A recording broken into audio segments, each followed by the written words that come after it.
Hello everybody, good morning. I hope this class will be beneficial for you all. आज का जो topic है वो है फ्रेज, सेंटेंस एंड क्लॉज।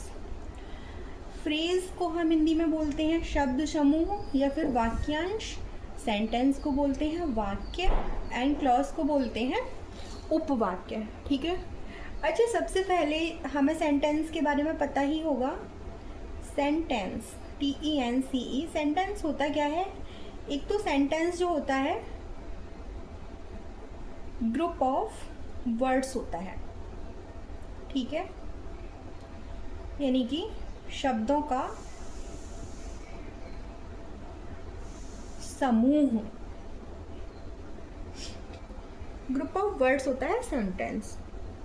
अब हम आते हैं, ये तो एक बहुत ज़्यादा बेसिक चीज़ होती है, ठीक है,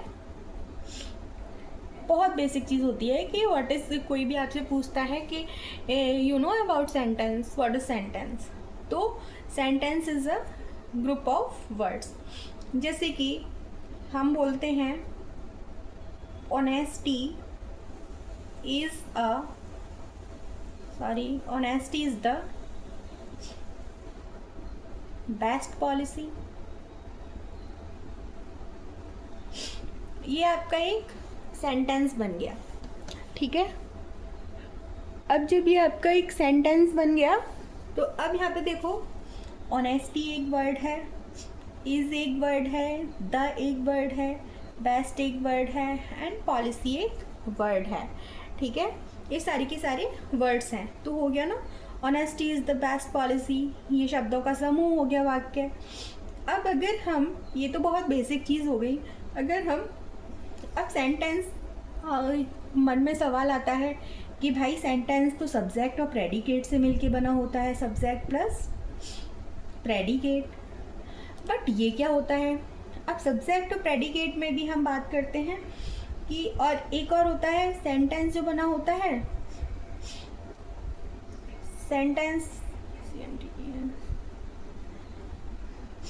सेंटेंस जो बना होता है वो फ्रेज प्लस क्लॉज का भी मिक्सचर होता है, ठीक है। तो हम यहाँ पे बात करते हैं, पहले हम किसकी बात करेंगे? सबसे पहले हम बात करते हैं कि सब्जेक्ट एंड प्रेडिकेट, ठीक है। जब हम बात करने पे आते हैं सब्जेक्ट प्रेडिकेट के बारे में, तो देखो जो ये सब्जेक्ट प्रेडिकेट होता है, मैं इसको इरेज कर देती हूँ पहले।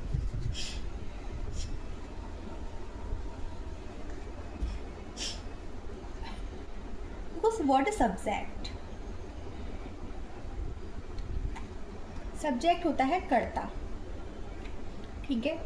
अब यहाँ पे कर्ता, जैसे कि हमने बोला Ram is incarnation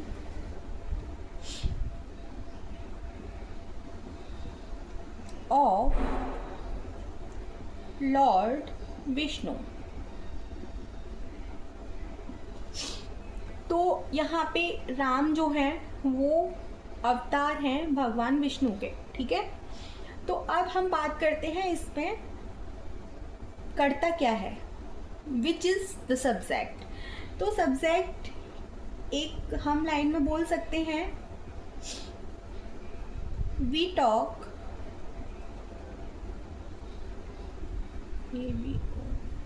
about someone in sentence that is subject, ठीक है। अब यहाँ पे हमें क्या पता चला कि सब्जेक्ट वो होता है जब हम बात करते हैं किसी के बारे में सेंटेंस में, या फिर सेंटेंस में किसी की भी बात, जिसकी भी बात की जाती है, हम उसको सब्जेक्ट बोलते हैं।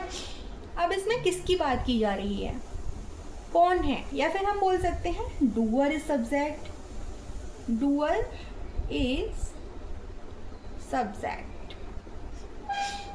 अब आप यहाँ पे हम देखेंगे कि बात हो किसकी रही है। क्या भगवान लॉर्ड विष्णु की बात हो रही है या फिर राम की बात हो रही है? इस सेंटेंस में राम की बात हो रही है कि इनकारनेशन कौन है लॉर्ड विष्णु के? राम है, ठीक है। तो राम जो है वो यहाँ पे सब्जेक्ट है। तो सब्जेक्ट क्या है? We talk about someone. जब हम किसी के बारे में बात करते हैं तो वो सब्जेक्ट होता है। और हाँ, अगर सेंटेंस में कोई काम भी कर रहा है ना तो वो भी सब्जेक्ट करता होता है, ठीक है। और अब देखो, और हम कैसे पहचानेंगे? बहुत सारे एग्जाम्पल्स लेते हैं। जैसे एक था, life can cheat us at any time। जो जीवन है, जिंदगी है, वो धोखा दे सकती है हमको कभी भी, ठीक है। अच्छा, किसके बारे में बात हो रही है यहाँ पे? क्या समय के बारे में बात हो रही है या लाइफ के बारे में बात हो रही है? तो यहाँ पे बात हो रही है लाइफ के बारे में। तो लाइफ इज सब्जेक्ट। सेकंड आता है, आप देखो, एक तो हमारे पास हुआ था कि जिसके बारे में बात हो रही होती है, ठीक है। और सेकंड होगा कि जो काम करता है। आप देखो, मैंने बोला सुहानी परफॉर्म्ड वेल इन स्कूल, यानी सुहानी ने प्रदर्शन किया कैसे? अच्छे से स्कूल में। तो अच्छा, काम कहाँ किसने किया है? इस सेंटेंस में काम कर कौन रहा है? क्या स्कूल सेंटेंस में काम कर रहा है? अच्छा, पहले तो हम ये देखेंगे इसमें काम हो क्या रहा है। परफॉर्म हो रहा है। परफॉर्म का यानी प्रदर्शन करना, प्रदर्शन करना। और कर कौन रहा है प्रदर्शन? सुहानी कर रही है। तो जो सुहानी प्रदर्शन कर रही है, तो सब्जेक्ट की दो डेफिनेशंस थी ना। Number one is that in the sentence we talk about which one, that is called subject, and second is doer is subject. If someone is working in any sentence, that is called subject. तो work is perform and who is performing? Suhani is performing. Then Suhani is subject. तो इस तरह से कुछ हमारे sentences होते हैं।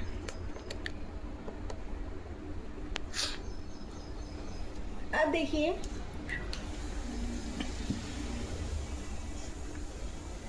Next पे आते हैं।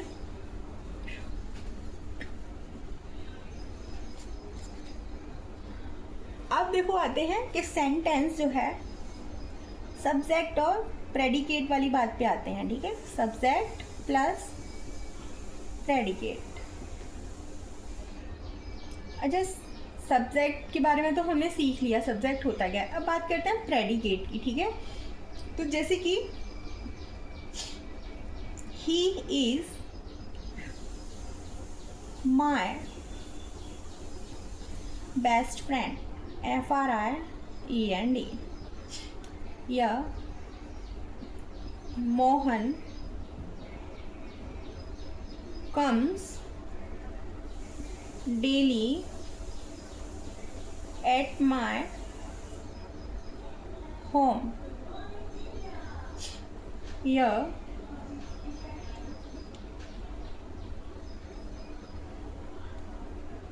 प्रथम्स wife fights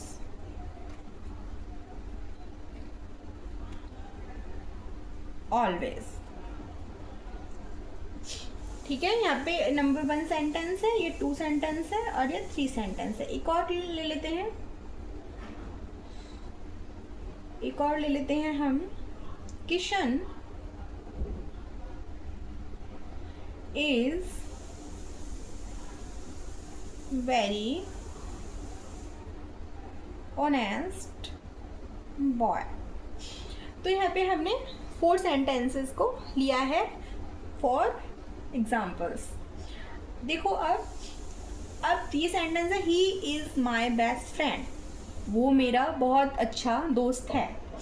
तो दोस्त कौन है, बात किसके बारे में हो रही है, बेस्ट फ्रेंड के बारे में तो नहीं हो रही होगी ऑब्वियसली, तो वह के बारे में। अच्छा, एक और आप बात सीख लें कि sentence always starts with noun, proper noun और pronoun. It can't be started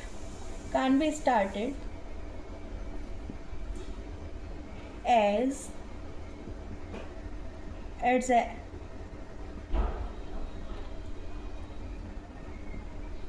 adjective or verb।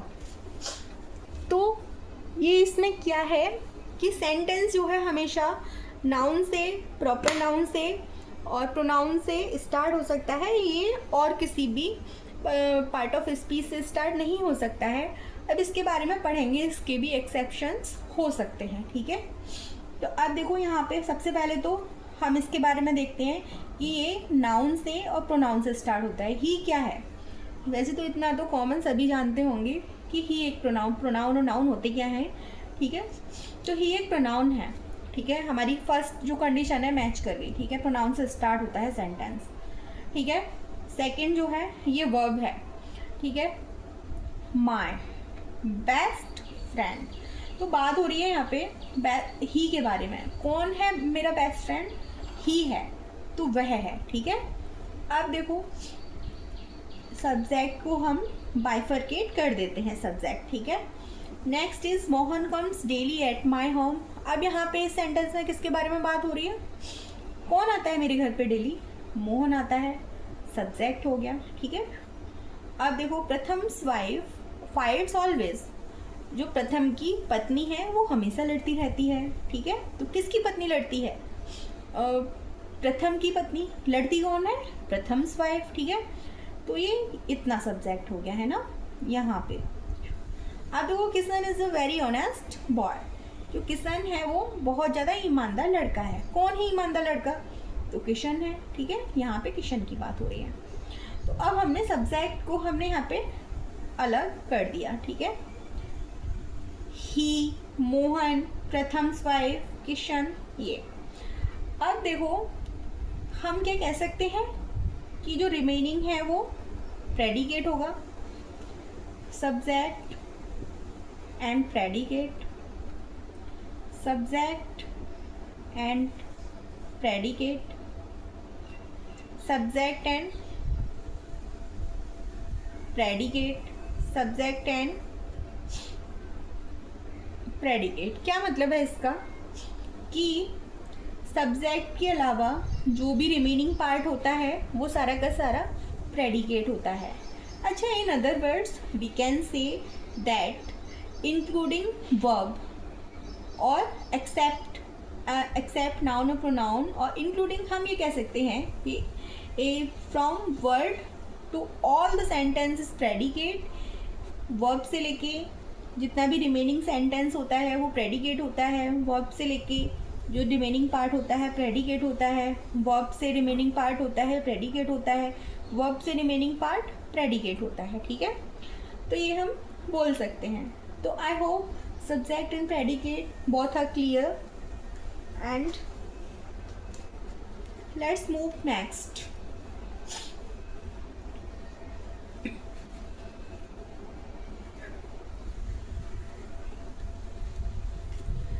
Now comes on phrase. Sentence is complete and about sentence I told you, and next comes on phrase, and in Hindi we can say it वाक्यांश, ठीक है। वाक्यांश यानी वाक्य का अंश,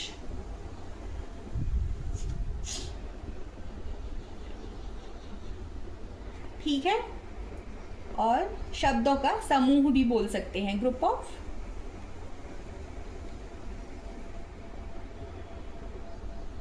ठीक है, ये हो सकता है। अब देखिए यहाँ पे हमने कोई सेंटेंस लिखा कि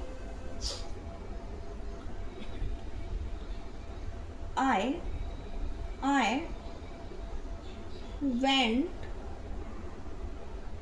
to park in the morning। ठीक है, नेक्स्ट हमने लिखा there is no life on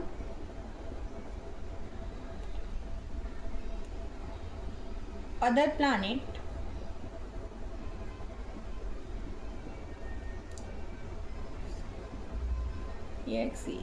accept earth. ठीक है, नेक्स्ट हमने लिखा it is cold day today. ठीक है, अब हमने यहाँ पे 3 सेंटेंसेस लिख लिए हैं।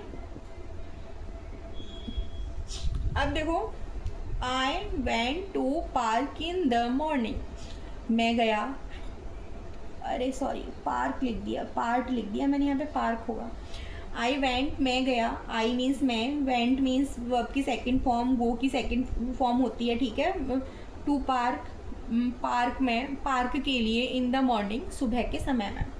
देयर इज़ नो लाइफ कोई भी जीवन नहीं है, ऑन अदर प्लानट दूसरे किसी प्लानट पे, एक्सेप्ट अर्थ जो पृथ्वी है उसके अलावा। नेक्स्ट है it is cold day today, आज बहुत ठंड का दिन है। ठीक है, तो ये हमने 3 वाक्य यहाँ पे लिख दिए।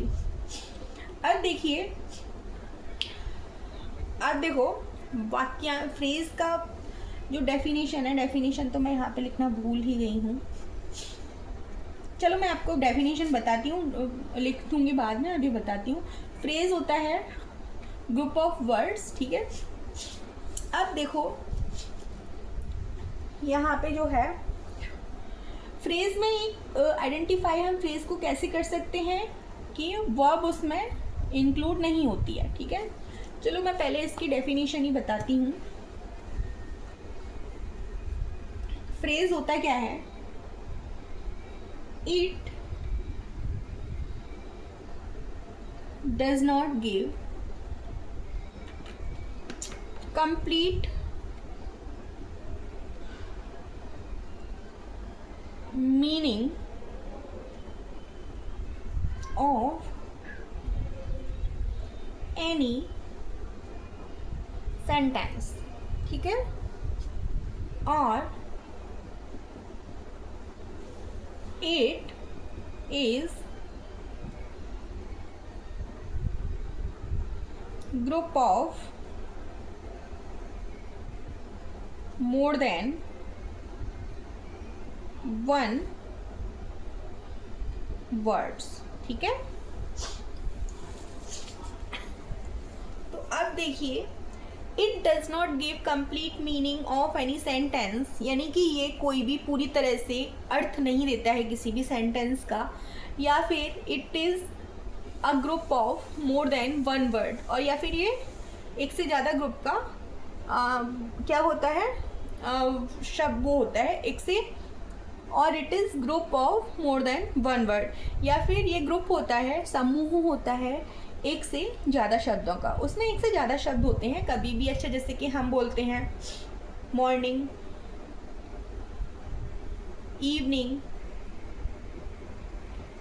वन वर्ड है, तो ये कोई फ्रेज नहीं हो सकता। ठीक है, तो I hope phrase is clear, definition of phrase is clear.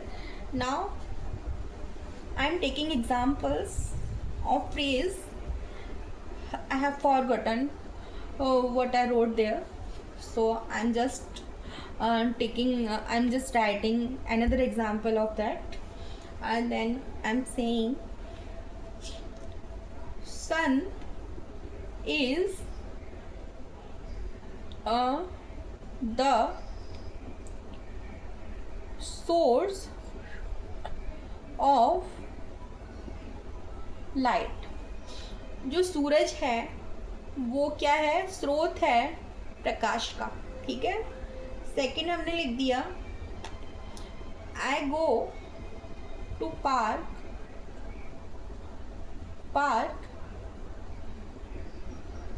Daily in the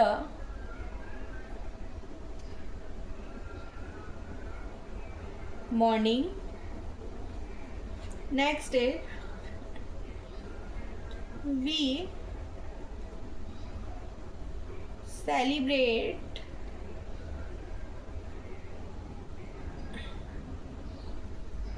all the festivals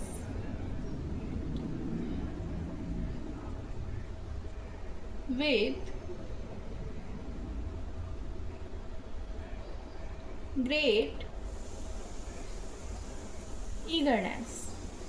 There are three sentences here, and first is sun is the source of light, second is I go to park daily in the morning, and third is we celebrate all the festivals with great eagerness। तो सन जो है किसका, प्रकाश का स्रोत है। मैं जाता हूँ कहाँ पे, पार्क में डेली मॉर्निंग में, एंड हम मनाते हैं ऑल द फेस्टिवल, सारे के सारे त्यौहार विद ग्रेट ईगरनेस, तो बहुत ज़्यादा उत्साह के साथ में, ठीक है। अब देखो हमने जो डेफिनेशन पढ़ी थी, डेफिनेशन थी that it does not make और गिव एनी सेंस और कंप्लीट मीनिंग ऑफ सेंटेंस, और it is the group of more than one word, ठीक है। ये फ्रेज होता है। तो अच्छा, यहाँ पे तो पूरा का पूरा सेंटेंस जो है अर्थ दे रहा है। सन किसका स्रोत है, प्रकाश का स्रोत है, ठीक है। अब हम बोलते हैं ऑफ लाइट LIGHT, ठीक है। और हम बोलते हैं यहाँ पे जैसे पार्क डेली, सेकंड हम बोलते हैं इन the morning,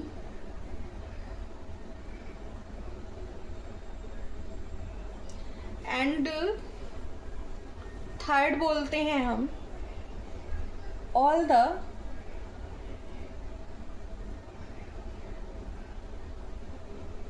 festivals। What do you think? You identified anything, something special in this? Then this is park daily, and in the morning all the festivals। Park daily का मतलब रोज park, ठीक है। इन the morning में all the festival, सारे के सारे त्यौहार। क्या आपको कोई भी ये ग्रुप ऑफ वर्ड्स जो हैं ये कोई भी कंप्लीट सेंस या कंप्लीट मीनिंग दे रहे हैं किसी भी चीज़ का? हमें क्या पता चल रहा है पार्क डेली से, इन द मॉर्निंग से, या फिर ऑल द फेस्टिवल से? कुछ भी पता नहीं चल रहा है। तो these all are including this phrases, ठीक है। तो ये सारे के सारे फ्रेजेस होते हैं। I hope phrase is cleared and there is no issue in phrase. अच्छा, यहाँ पे हम फ्रेज में एक और चीज़ लेते हैं।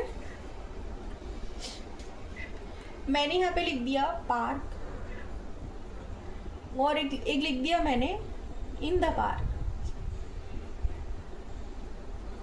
मैंने लिख दिया मैंने लिख दिया नाइट। यहाँ पे लिख दिया मैंने at the night, at night. मैंने लिख दिया सन, और मैंने लिख दिया इन सनलाइट। मैंने लिख दिया यहाँ पे डेली, और यहाँ पे लिख दिया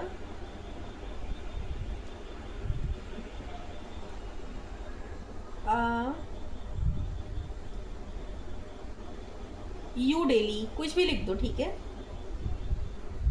ठीक है। अब आप ये बताएं कि जो पार्क है, क्या ये फ्रेज हो सकता है, नाइट फ्रेज हो सकता है, या सन फ्रेज हो सकता है, या डेली फ्रेज हो सकता है? हमने डेफिनेशन में पढ़ा था कि group GROUP group of more than one word. तो यहाँ पे तो सिंगल वर्ड है, यहाँ पे भी सिंगल वर्ड है, ये भी सिंगल है और ये भी सिंगल है। भाई यहाँ पे 3 वर्ड्स हैं, यहाँ पे भी 3 वर्ड्स हैं, यहाँ पे भी 3 वर्ड्स हैं, यहाँ पे भी 3 वर्ड्स हैं। हमें पता तो चल रहा है कुछ कुछ, पर पूरा पता नहीं चल रहा है। पार्क में पता ही नहीं हमें क्या है पार्क में। एट नाइट, रात में नहीं पता क्या हो रहा है रात में। इन सनलाइट, हमें ये भी नहीं पता सनलाइट में क्या हो रहा है। यू डेली, आप डेली, हमें ये भी नहीं पता। तो इस तरह से ये फ्रेज हो जाते हैं, वाक्यांश हो जाते हैं, और दीज आर ओनली वर्ड्स।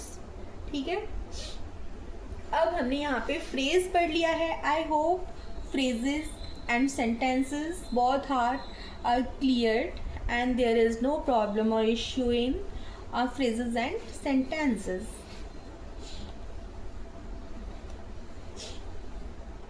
अब हम आते हैं क्लॉज पे।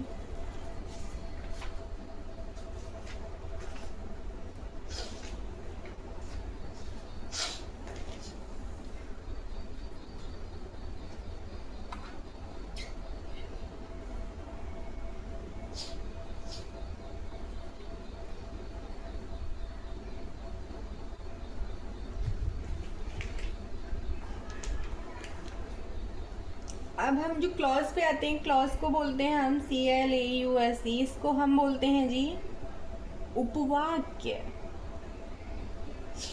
क्या बोलते हैं? उपवाक्य। ठीक है, अब देखिए, एक तो फ्रेज हो गया। अब क्लॉज होता है कि group of words, GROUP group of words which has finite verb and gives complete sense। शब्दों का वो समूह जिसमें वर्ब होती है और वो पूरी तरह से अर्थ बता देता है। ठीक है, तो अब देखेंगे हम यहाँ पे, मतलब पूरी तरह से तो अर्थ नहीं बताता है, बट हाँ पता चल जाता है कि क्या है क्या नहीं है। ठीक है, अब देखो, हम यहाँ पे लेते हैं एग्जांपल लेते हैं कि people who help others, people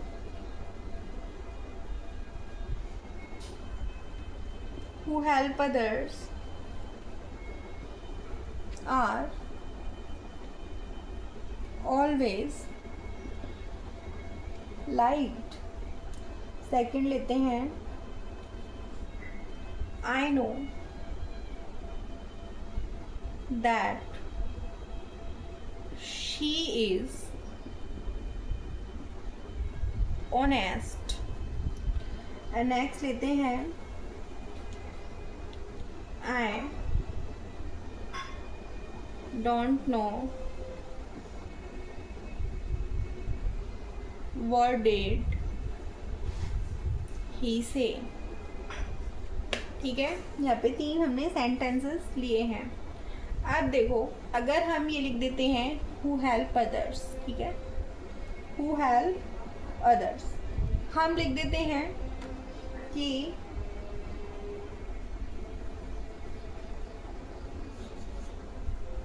हम यहाँ पे लिख देते हैं दैट शी इज़ ऑनेस्ट। हम यहाँ पे लिख देते हैं आई डोंट नो। ठीक है, तो ये तो पूरा का पूरा सेंटेंस हो जाता है, people who help others are always like. हम अगर I know that she is honest, मैं जानता हूँ वो बहुत ईमानदार है। I don't know what did he say, मेरे को नहीं पता है कि उसने क्या किया। तो उसने क्या कहा। तो ये तो सारे के सारे सेंटेंसेस हैं। बट अगर हम बोलते हैं हु हेल्प अदर्स, जो मदद करता है दूसरों की, ठीक है, तो क्या हमको कुछ पता चल रहा है? बिल्कुल पता चल रहा है कि मदद कर रहा है कोई। यहाँ पे दैट सी इज़ ऑनेस्ट, कि वो ईमानदार है, यहाँ पे भी हमें मतलब पता चल रहा है। अब यहाँ पे भी हमें मतलब पता चल रहा है आई डोंट नो। तो इसका क्लियर मतलब होता है कि जिसमें वर्ब शामिल होती है उसको हम क्लॉज कहते हैं, ठीक है।